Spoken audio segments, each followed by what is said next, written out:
You know that dry clean only label?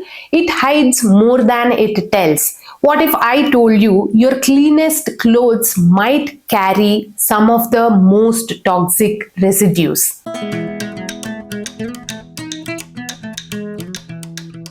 Hi, I am Arpitha. I've spent years working with clothes, making them, mending them, and most importantly, rethinking our relationship with them. Today, we are pulling back the curtain on dry cleaning, how it's really done, whether it's sustainable, and what you can do instead to care for your clothes in a better way. What is dry cleaning really?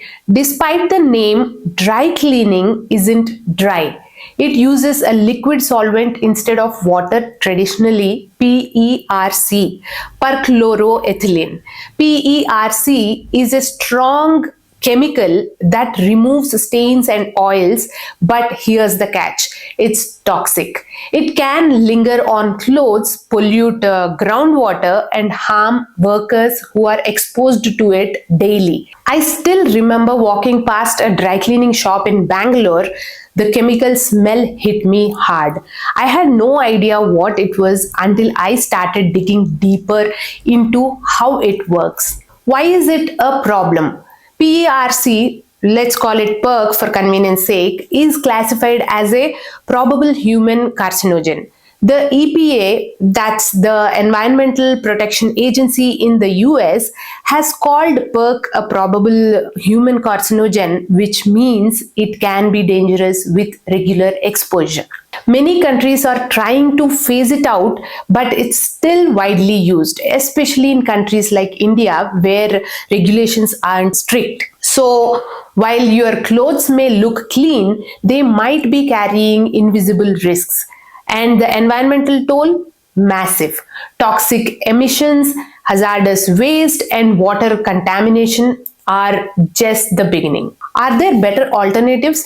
Yes, at least in theory.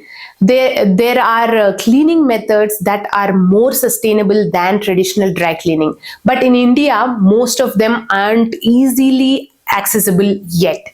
Number 1, wet cleaning. This method uses water and biodegradable detergents, but with carefully controlled temperature, agitation, and dyeing to protect delicate fabrics. It's gentle, safe for the environment, and approved as one of the best sustainable alternatives globally. But in India, it's still very rare. Most local cleaners either don't offer it or don't have the equipment. Number 2, liquid CO2 cleaning. This uses pressurized carbon dioxide in liquid form. It's non-toxic and energy efficient.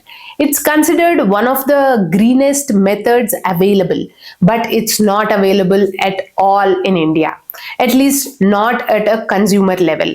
It's more common in developed countries and corporate level cleaning setup.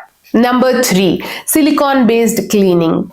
Uses a liquid silicone solution that breaks down more safely than PERC. It's gentler and marked as a green alternative, but research is still ongoing about its long-term environmental impact, and again, it's extremely rare to find this in India. I haven't used any of these alternatives personally because they are not easy to find where I live. But I believe the first step is knowing these options exist, so we can start asking for better. What can we do here in India? Being mindful of how often and why you clean is the powerful alternative. What I do instead, I rarely dry clean. Instead, I air out my clothes after every wear, spot clean stains immediately, steam garments to freshen them, wash delicate fabrics gently by hand. It's simple, accessible, and it works. One of my favorite dresses has never seen a dry cleaner. It's been with me through events, travels, and seasons.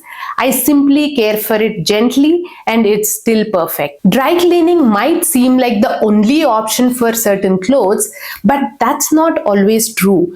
Did you ever think how our previous generations cleaned their clothes even before dry cleaning was a choice. By learning how it works, we take back the power to choose, to question labels, to ask, can this be cleaned better? If you found this eye-opening, stick around.